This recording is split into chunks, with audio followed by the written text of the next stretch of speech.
Hi viewers, কেমন আছেন সবাই? আপনাদের জন্য নতুন একটা ভিডিও আনলাম। আমাদের মুস্তাফিজ কলকাতা নাইট রাইডার্সে বিক্রি হয়েছে। কলকাতা নাইট রাইডার্স তাকে কিনেছে। এখন কলকাতা নাইট রাইডার্সে আসলে কে কত টাকা পাচ্ছে দল থেকে, সেটা আমরা দেখব আজকে। আমাদের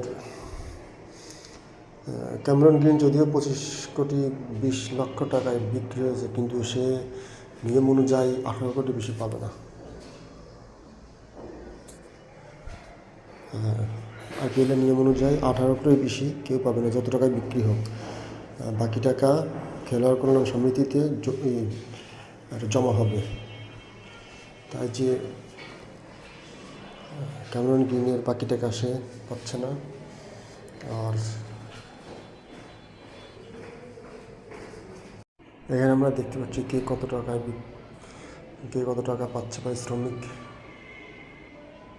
চার্ট দেওয়া আছে এখানে, আপনারা দেখতে পাচ্ছেন। রণদীপ সিং 4 কোটি,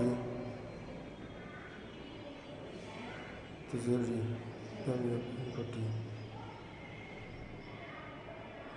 ইমরান মালিক 75 লাখ, অনুরুলটা 40 লাখ, সত্যরঞ্জন 30 লাখ,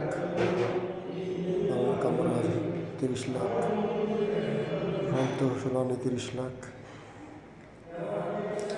19তম মাসে শুরু হবে 26 সালে 26 মার্চ। 10 দল অংশ নেবে এই টুর্নামেন্টে।